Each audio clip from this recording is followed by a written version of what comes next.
I'm author Mark Muncy, And I'm author Erika Lance. and this is Eerie Travels.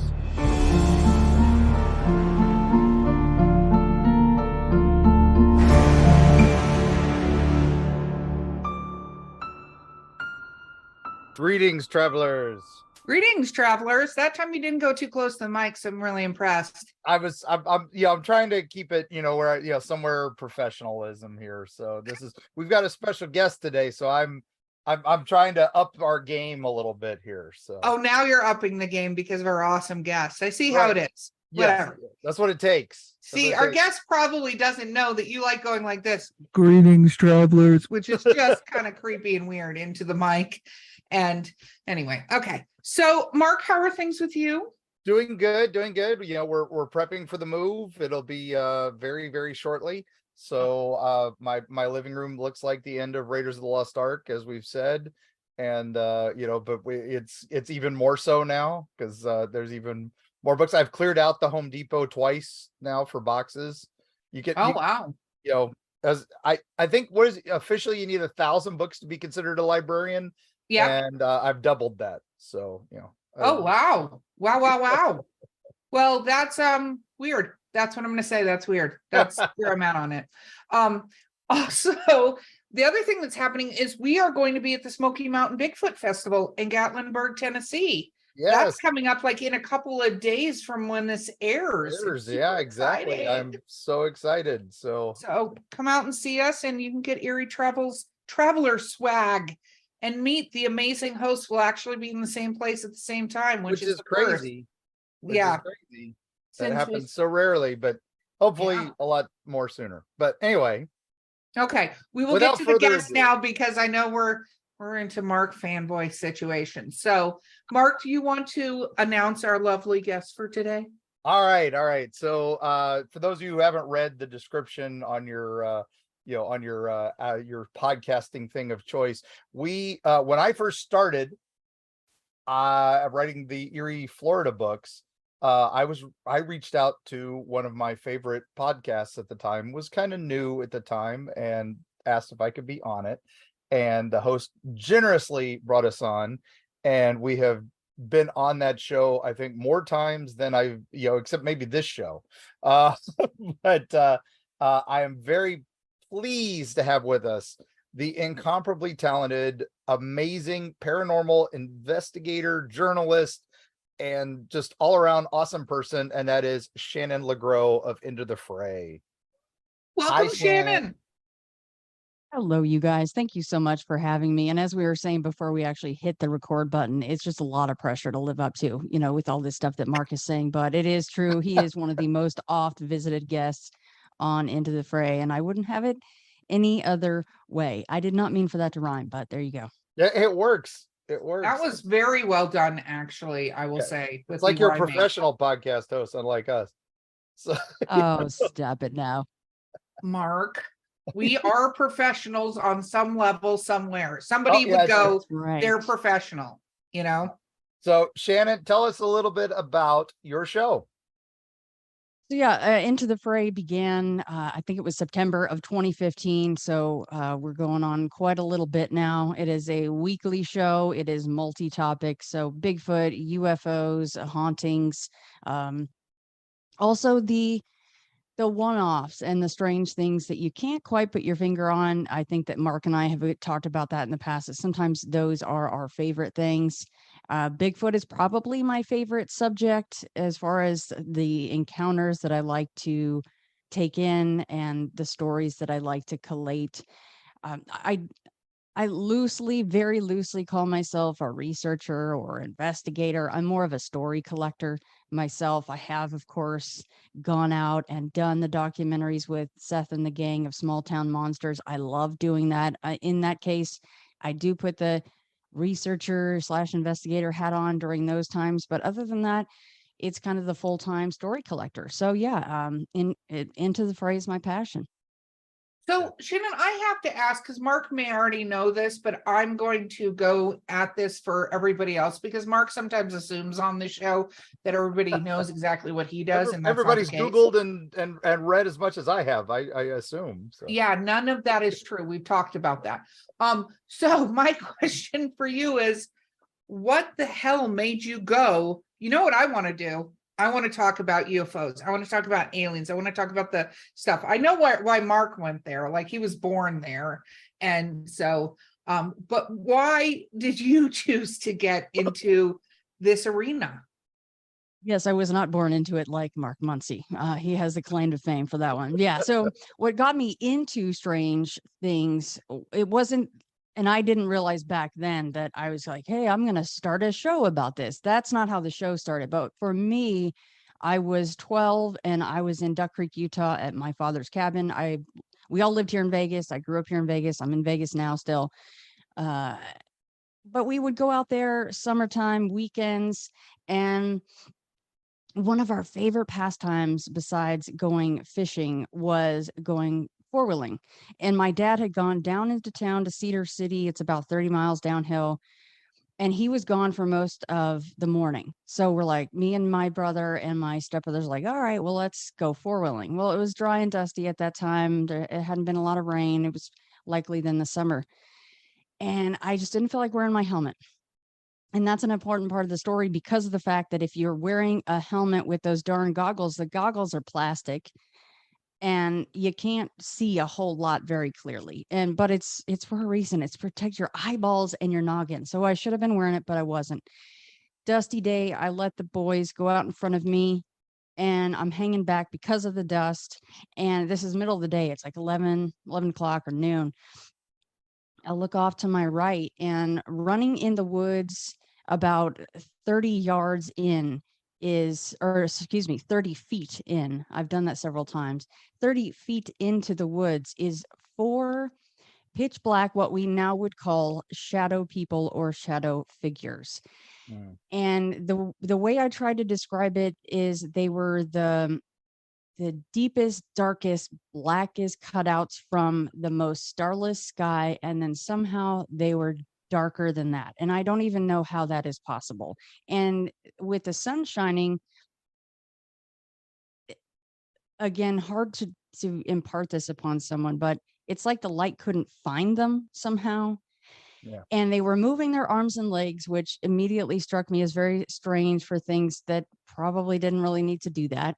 And there was also, this isn't like a Salt Fork, Ohio situation as far as the ground brush. There's a lot of aspen trees in this part of Utah, so there wasn't a lot on the ground. However, they were moving amongst the trees and whatever happened to be on the ground as if it was, none of it was there. And that's not to say that I saw them running through anything. It's just as if that stuff just kind of wasn't there. Mm. And I watched them for about a 5-second count, full 5 seconds. And then I turned my gaze forward to check where I was writing, quickly turned back, and that they were just gone. So Oh, wow. For me, those 5 seconds, and that did change things for me in that immediate future. I did catch up to my brothers and I said, you know what, guys, I don't know. I just kind of want to go back to the cabin like that. I just, they're like, what is, what's wrong with you? We just got out here. Dad's down in Cedar City. Like, let's go have fun. No, I don't think I rode much that entire week. I got over it. We went back out and did the things that we love to do. But those 5 seconds really stuck with me. And I did become, when I look back, I guess I did become obsessed in a way. That's when I started to try to read whatever I could find in school libraries and things like that. There wasn't much back then, but what was out there was enough to keep that going. And then as far as the podcasting side goes, I finally started to use my Facebook account. I don't know what year that was, but I was consuming podcasts like nobody's business on all sorts of subjects. And Bigfoot, of course, was still my favorite at that time. So Bigfoot's my favorite, but that has nothing to do with anything that I've seen. I haven't seen a Bigfoot. I want to. under some circumstances, of course. I suppose I I was should gonna add that. say, like, kind of be Yeah. careful what you wish for on that one, right? Yeah. We've all heard a lot of really awful stories that ruin everything that people love to do in the woods. However, yeah, so anyway, long story short, I got onto Facebook and I started commenting in groups and getting active. And Wes Germer of Sasquatch Chronicles invited me to be a co-host on the show. And I did. And then I eventually started this little sister show called Show Notes with Shannon. I don't even know if that's still out there. Horrible interviews, but super embarrassing. I'm probably happy if they're not around anymore. But he gave me my start in podcasting. So I'll always thank him for that. And then when I left Sasquatch Chronicles, I kind of went, maybe I should do a multi-topic. It crossed my mind to do a Bigfoot show, but not for long. I thought, I've seen things that are not Bigfoot. I know a lot of people have a lot of really amazing stories that have nothing to do with Sasquatch, and that's okay. And I love those too. So let me start a multi-topic podcast. So that's what I did. So I don't know if that was a way longer answer than you wanted, but No, that's perfect. that's my No. start. Okay. Mark, you don't get to be the judge of anything like Oh, that okay. I'm because sorry, you're fanboying. So yeah, that's anything right. she says is going to be perfect. That's true. That's I true. think that is no, it's wonderful. It's fascinating. My question for you is, as a child or a younger person, I should say, because 12 is younger person.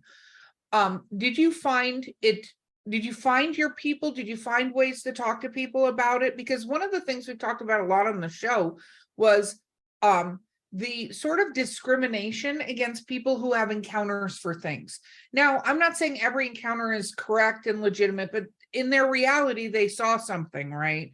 But we talked a lot about people not coming forward, not saying things because they're going to be treated badly for going, hey, I saw this thing or whatever. What was that like for you?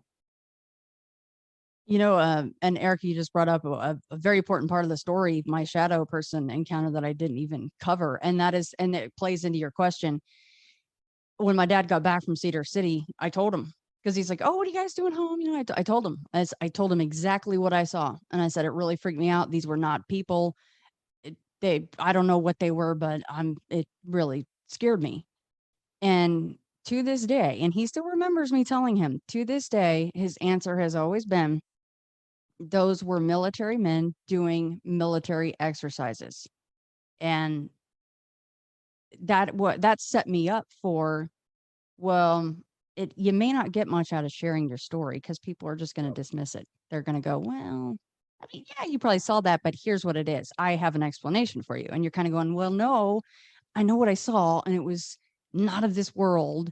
I can't give you an answer on what it was, not even close. But that then did tamp me down for many a months to where I was like, I'm not telling anybody about this. But eventually in my neighborhood, when we weren't building horrible ramps that we were lucky we didn't kill ourselves on for bikes and rollerblades and all this other stuff, I would talk to the neighborhood kids. And I actually found the sheet of paper at some point. It's in the house somewhere now, but where I started have you seen anything strange? Like I wrote it on the top of the page, and it was just a 1-page deal. And some of the kids in the neighborhood actually wrote some things down on the piece of paper. I think one kid wrote, oh, I saw a shadow that flew down the roof of my house, or whatever he said. And so I guess even back then I was trying to collate stories.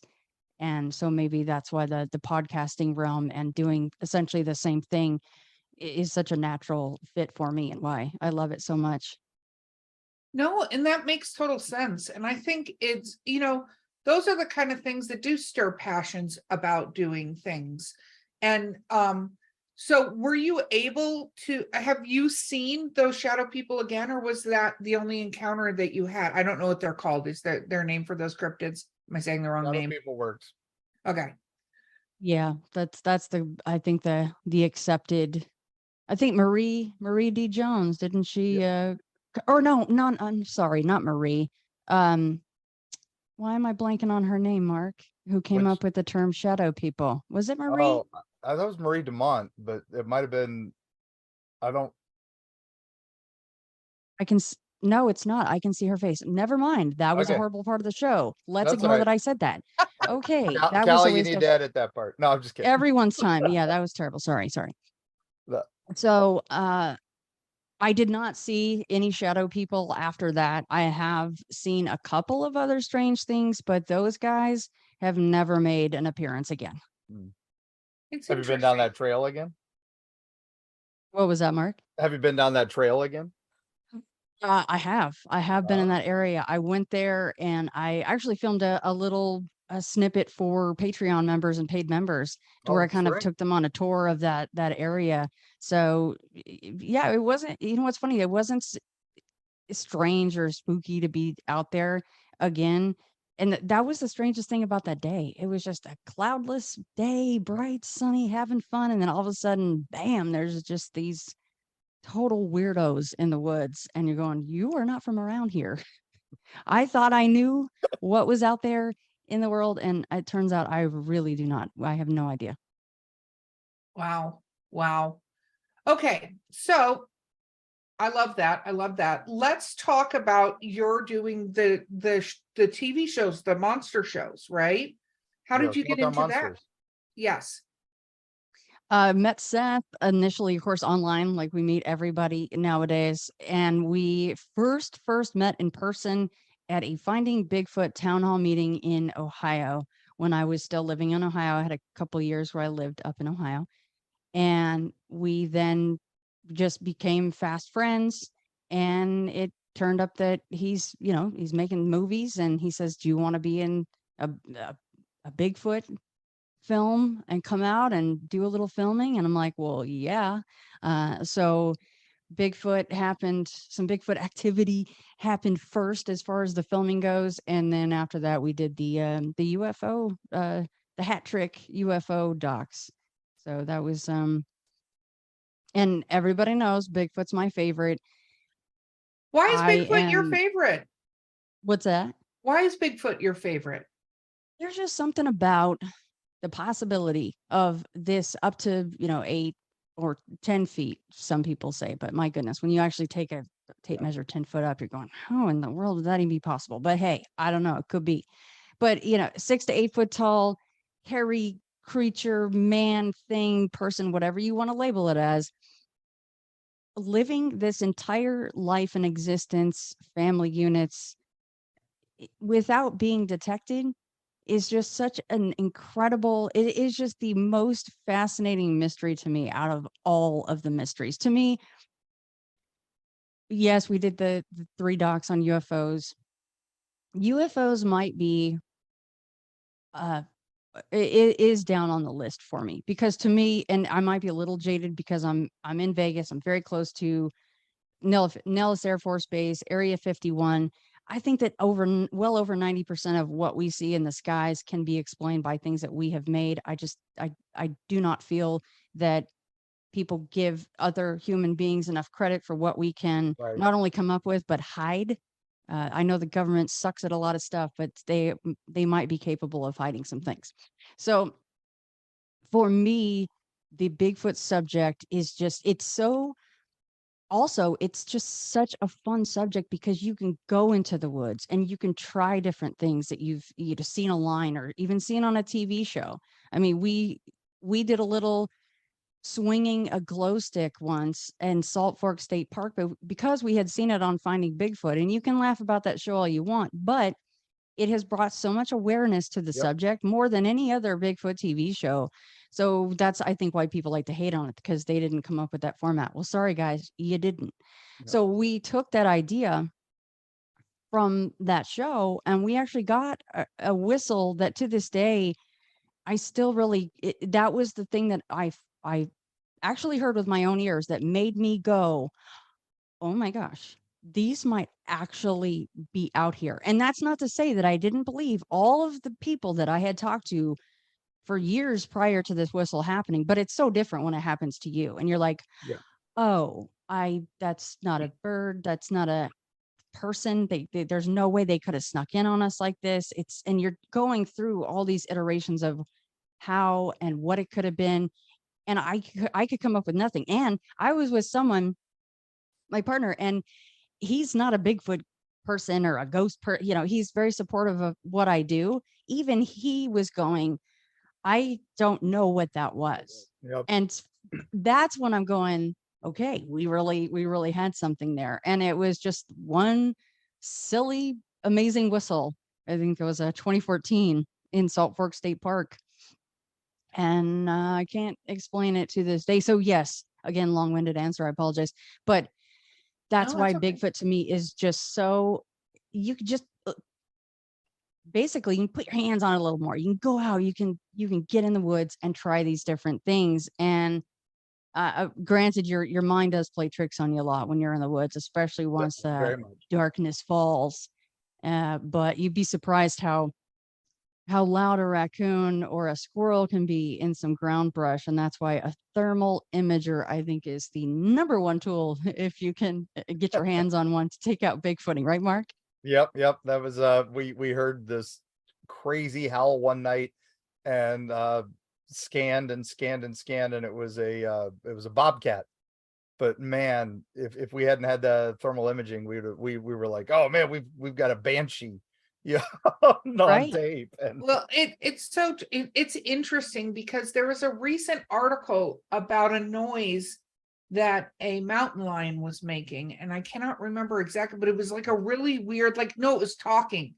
It Oh, made yeah. it sound like it was like talking like a human, and somebody ran into it and got a recording of it making this noise. And so you not, I'm going to go back to the Bigfoot, but it's also like, I always tell people, Tasmanian devils, you want to hear something and understand why they labeled this creature a devil, listen to what it sounds like at night.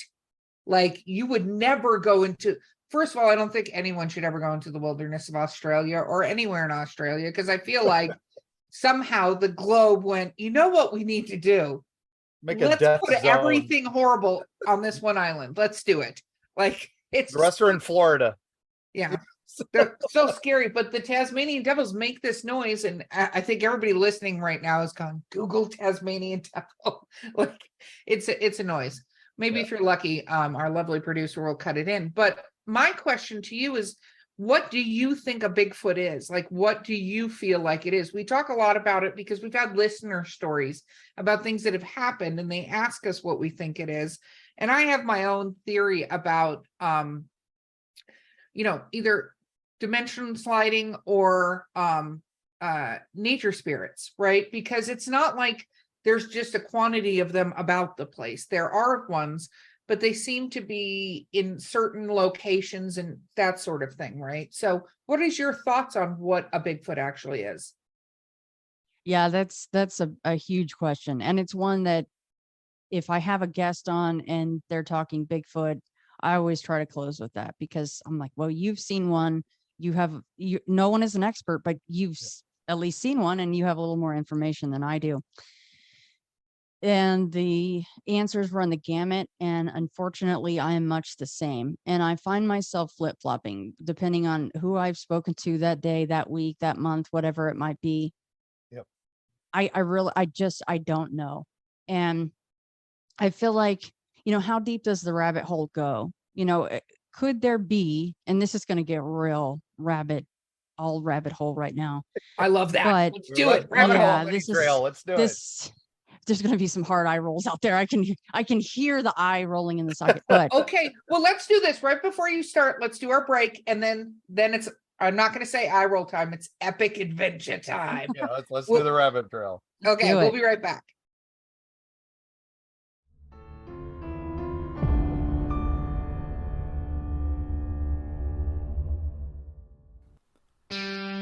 Eerie, Appalachia. Gear up for a frightful jaunt into the darkest reaches of the ancient Appalachians. Folks deep within the Appalachian hollers lean close to the campfire to share stories of the inexplicable with hushed awe. Monsters rumbling in the hills, strange lights darting through the pitch black night sky, horrible occurrences almost ineffable in their bizarre tragedy. Tall tales, you might say. Tell that to the Flatwoods monster in Braxton County, West Virginia, or the Goat Man of Louisville. Look into his humanoid eyes and let him know you don't believe. And What of those apparitions in Mammoth Cave's Corpse Rock, or the Satan spawn known as the Jersey Devil? How do you respond when confronted by these mysteries? From the metaphysical energy that swirls near Serpent Mound in Ohio to Point Pleasant's Mothman legacy, Mark Muncy and Carrie Schultz explore the dark history lurking in the shadows of Appalachia. Read by Mark Muncy, author and experts on strange folklore with appearances on shows such as Ancient Aliens, The Curse of Robert the Doll, and many, many more.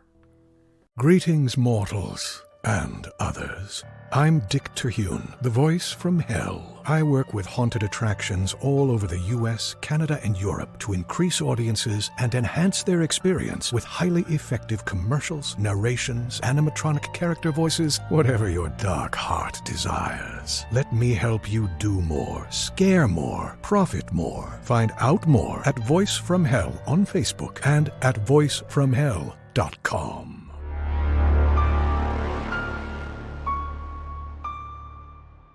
Rabbit hole we go. I buckled up. I've got my We seatbelt are on. back. Let's do Let's it. do this. All right. So, yeah. So, what if there are flesh and blood Bigfoot, just straight up? They're roaming around, they're having, babies, and they're burying their dead, because that's one of the theories on, why we found Bigfoot bones in the woods, and well, how many bear carcasses do you find in the woods? Anyway, that's a whole nother subject on that. But Actually, I'm just going to interject. There is a great episode on Stone Science. I forget what the name of the show is, but it's two guys that get stoned and their bong talks to them about things.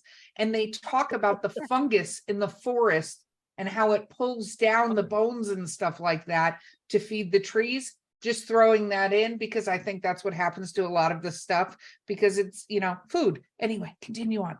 Okay. No, you're right. And just to piggyback really quickly, and then we'll get to the eye roll stuff.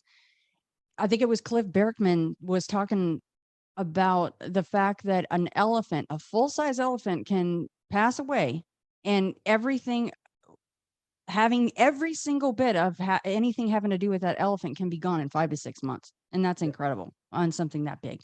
Yeah. So okay, if you got something that's 6 to 8 feet tall, just bigger than a person in general, that dies in the middle of the woods where not a lot of people go, well, no, there's probably not going to be a whole lot left after a much shorter amount of time. So so you have these flesh and blood creatures out there living their lives. What if, and this is really like explaining another mystery with a mystery, so this is why I call it the eye roll stuff, but it's come up a lot before, because you hear these theories of mimics and things like that. And I know that Mark has heard about, he knows all about things like this, and elemental spirits and things that you mentioned, Erika, that live in and thrive in forests, and that's their domain. What if there are these mimics and other things, and they might be dark, horrible things? I won't use the D word, demonic, but maybe they are.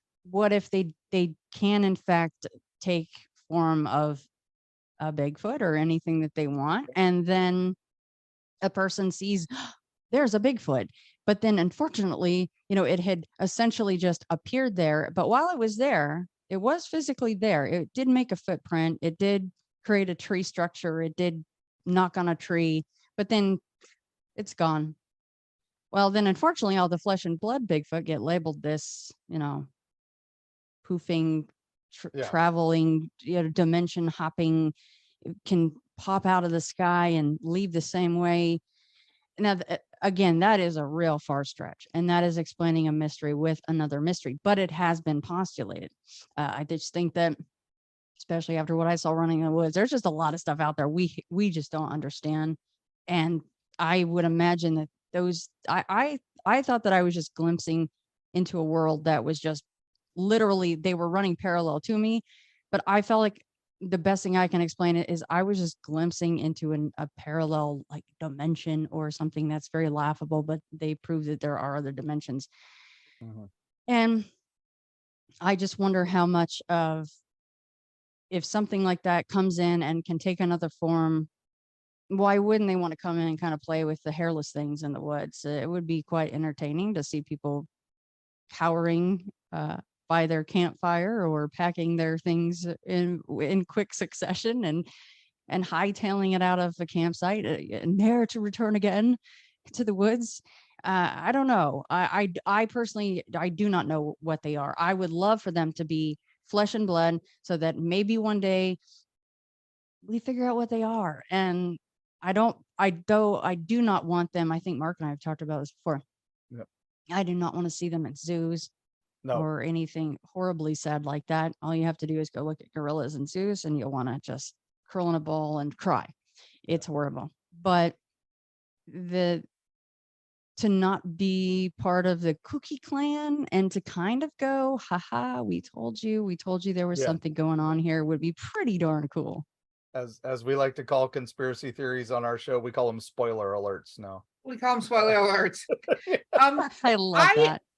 I actually agree with you. So one of the things that I've said on this show a lot, which is me and Mark have similar views on things, but we have very different views on other things because our experiences are very different. And I go more into the spooky and true crime and I don't know, darker side of life, to be honest. And then, but we've talked a lot about like hunting and stuff. Like I do not love Bigfoot hunting as a term. I don't like any using the term hunting because it really has the connotation that you want to bag this creature. Like, and to your point, I think if anybody did bag the creature or whatever, it does immediately have government and other private corporations and stuff. Like the government are not the only ones that do nefarious things. If we go all the way back to World War II, they were making creatures. They were just making them,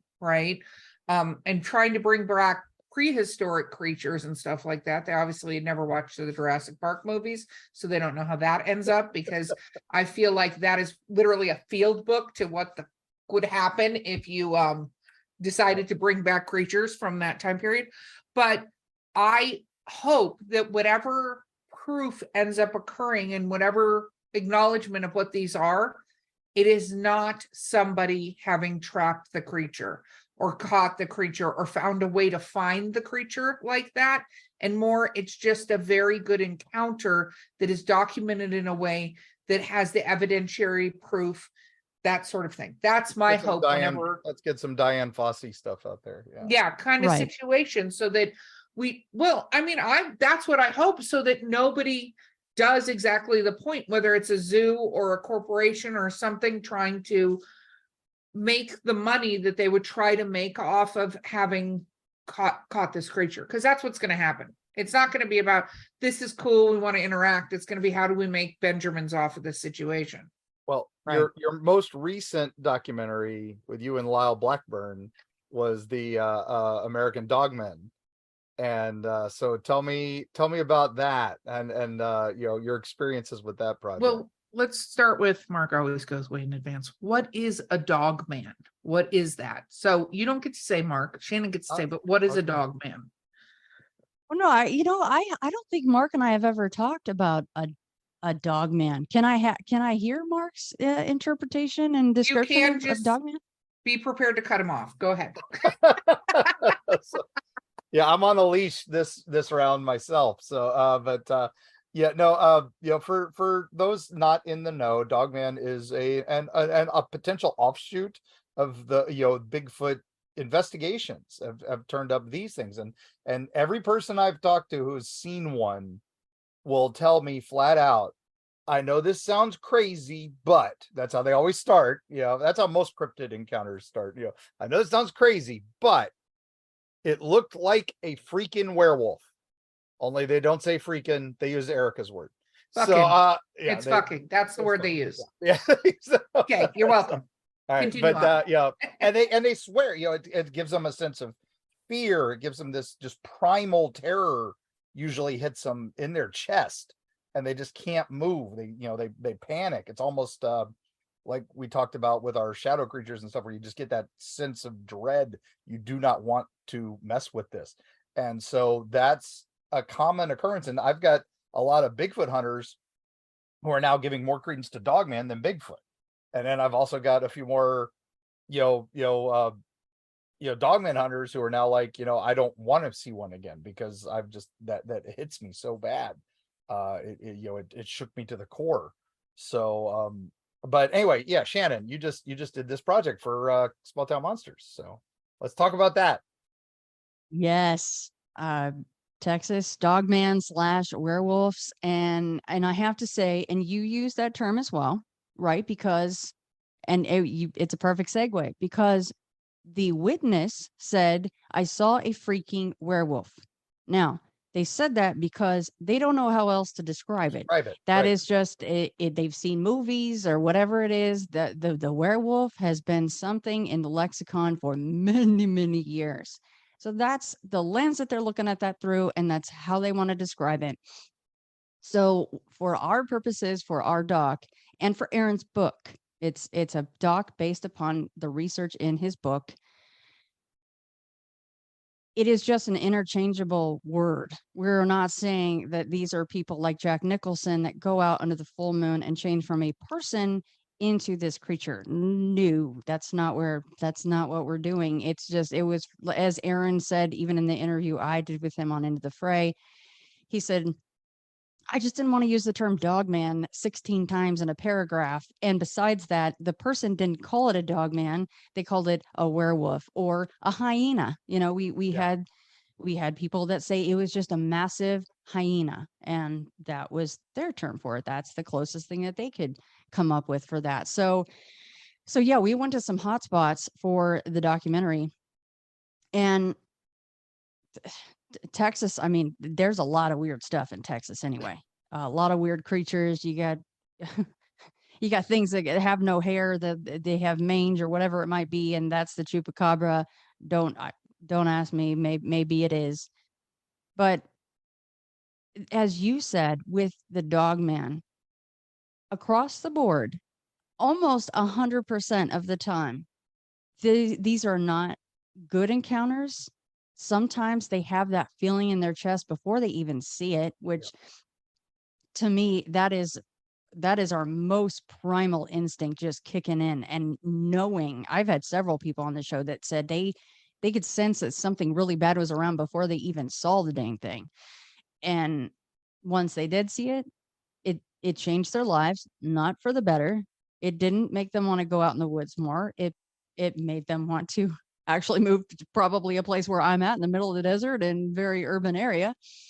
And Dogman is even more of one of those things. The eye roll thing with Bigfoot, maybe in the mimic situation, and maybe those are two separate things inhabiting the same place. For Dogman, especially for me, I definitely go down more that side of things with a dogman just not being a flesh and blood creature. That's kind of where I've landed on that. I don't know, not an expert. I'm none of us are, and we just have to kind of go off of witness statements. But again, have any of these witnesses actually been physically attacked? Like, I mean, bitten, scratched, that sort of thing by the dogman?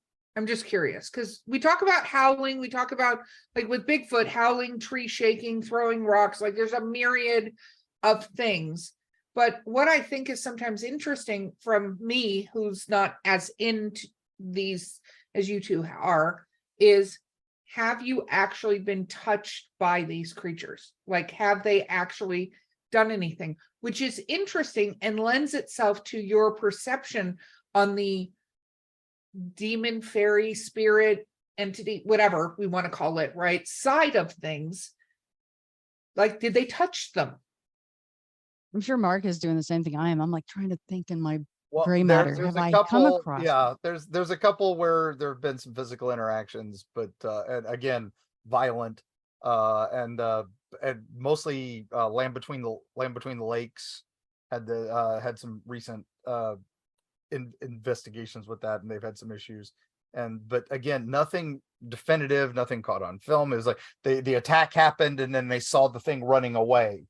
Just the big arm grabs them and and threw them, I think was the description. And then they turned and saw it was a freaking werewolf. And I go back to our fearmonger, Erika, that we've talked about on previous things, where there's these just seems to be things that enhance what scares us the most. And werewolves is definitely something that gives us a primal terror. and so Dogman could be from that. So that's I what I just, go with. part of my thing that goes, okay, like there's one thing to have whatever the thing is attempting to cause you to leave the space.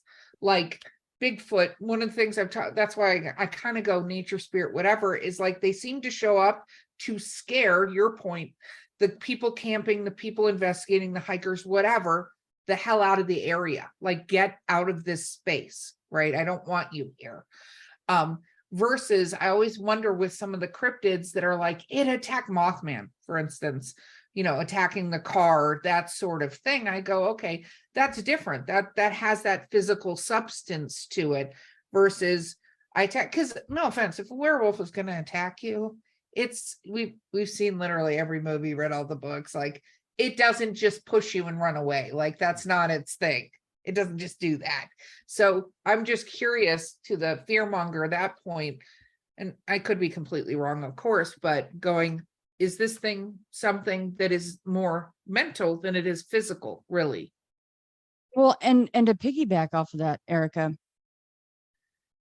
one of the most fascinating things to me about Dogman, and this is it really is a small detail, but it's always stuck with me. And for some reason, when someone is describing this, you can place yourself in the scene as much as you possibly can. And then they say this, they say it went from all fours and then stood up on two legs. And while it was doing that, its joints were popping and cracking. Yeah. So then, that kind of goes back to what I was saying about the mimic and Bigfoot, and is it here? Is it not here? But while it's here, it's totally physical. That aspect of it has come up, not in all of them, just like in every Bigfoot encounter, you're not going to, there's not always a smell. But that joint popping thing is just so cool to me and such a unique detail. I don't know, Mark, you were kind of nodding your head there when I brought that up, but to me, that's always stuck out as like, well, I mean, when they're here. I mean, there's some of their joints are protesting them standing up on two legs. I don't know. It's funny because like I said, when we started this, it seems like way back 2015. It's so ancient history. But thanks to internet time. But when we first started, the ghost people wouldn't talk to the UFO people. UFO people wouldn't talk to the Bigfoot people. The Bigfoot people wouldn't talk to anybody. And it was, but now we're starting to realize there's these overlaps and stuff. And in my early days, I would find these phenomena like green flashes. They would talk about a green flash, and then there would be a Bigfoot encounter, and a green flash, and a Dogman encounter, a green flash UFO encounter. And these things, and that was a common thing. And so whenever somebody would mention some encounter, and I'd say, well, was there a green flash or something like that? And they'd be like, oh yeah. I didn't put two and two together. And so, so that was one of those things that when somebody brings it up to me and goes, oh, there's a green flash. There's a green flash. This green flash happened. I'm just like, boom, that draws my eye immediately. I'm like, okay, there's a phenomena here that we haven't discussed and things like that. And so I'm excited to, that all this is finally coming together as these things grow up. I also wonder, so sorry, Shannon, go ahead. I'm sorry, Erica, just really quickly, just to ask Mark something really quickly. So in regards to that green flash, though, the accompanying anomalous activity wasn't always the same, right? I mean, the green flash was the only thing that was the common denominator. Interesting. Right. Yeah, it's just one of those things I noticed with all these interviews with what now thousands of people. That seems to be a one of those things that just pops up every once in a while.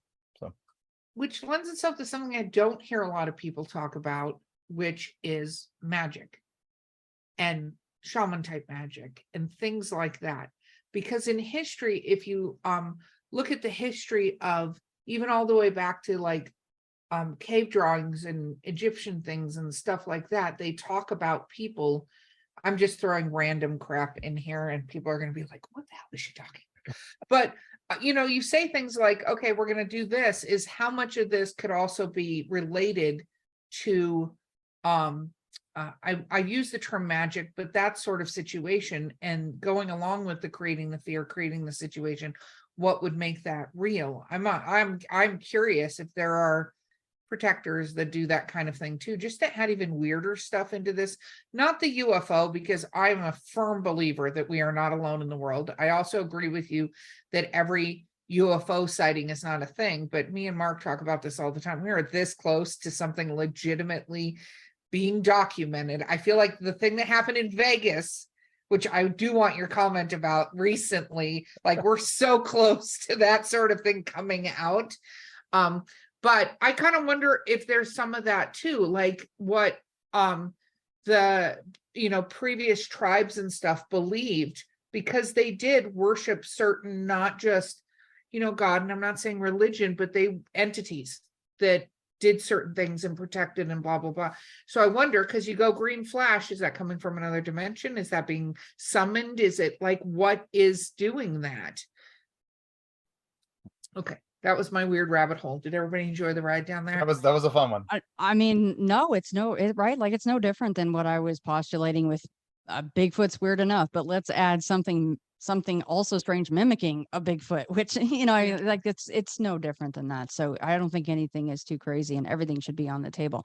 And I just want to say, before I talk about the whole Vegas UFO / alien creature, 10 foot tall, whatever, that I did kind of poo on the whole UFO thing there for a minute by saying, yeah, I'm not really that into them, because I think that over 90% are ours, but it's the rest up to the 100% that I find fascinating. And the stories that I've had, that I've on my show and heard on other shows, that I am, of course, in that boat where we are, of course, not alone in the universe. And I am 100% the lady in ID4 on the top of the building with the sign that's whatever said, take me or welcome or whatever it said.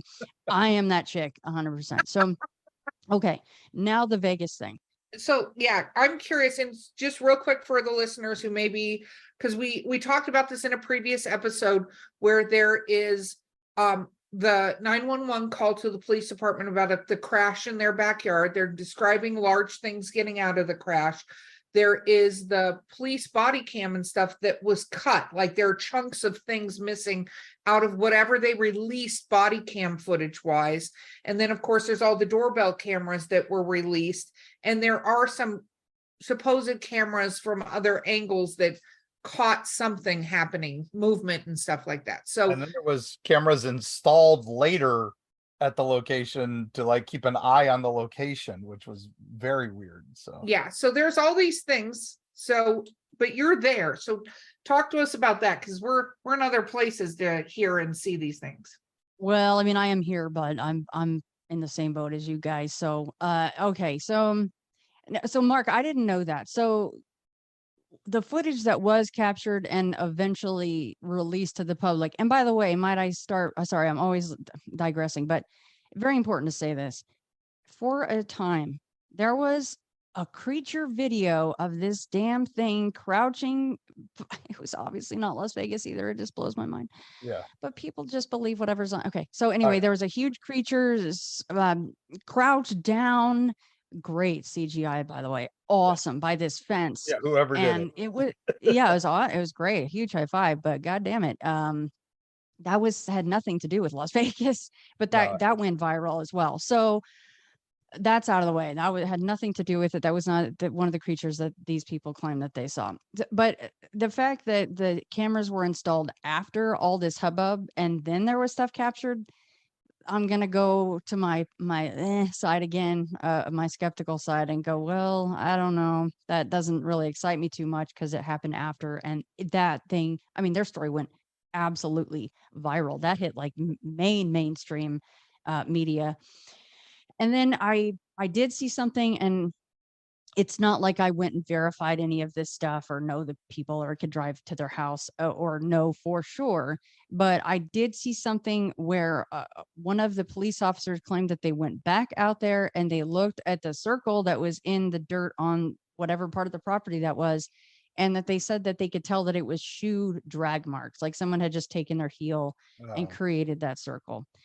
So there just kind of started to become all these tiny little red flags and bigger red flags. So that kind of, to me, is another, it's of interest. Let's keep it in the brain bank for later, just in case. But that didn't make me go, oh, that lady on the roof at the ID4 building, here we go, chick, here it comes, here comes the aliens. That person inside me was kind of, the hopes were a little dashed there. But that said, I do love all of the attention that some of this stuff gets. I mean, look at that video of the woman on the plane, right? Saying Yeah, that no, that was the that model. MFer is not a person. I'm off this plane. I'm out of here. And interestingly enough, Carrot Top, who is a comedian out here in Vegas, happened Yeah, to he be was on that flight. there. So yeah, he was on the plane. So I don't know. I mean, I do know that there's weird things that occasionally will interact with us. I know that for a fact because I've had it happen to me. And so when I see stuff like that, was she drunk? Was she on something else? Sure, could have been. I don't know.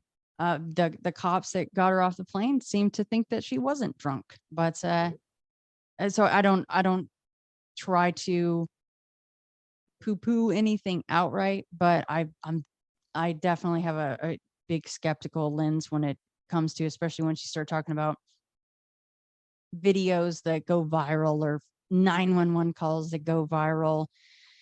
I would hazard to say that if that family played their cards right, and I'm not saying that they're trying to do this, but if they wanted to, I don't know that they've ever really come out and sat and been interviewed, right? So I would hazard to say if they did, they could probably make a little money off that if they decided to, if they said, hey, we'll give you an exclusive. And again, I'm not saying that they're even thinking about that. And maybe they called really thinking that they saw that, but you have to just kind of look at every angle of things.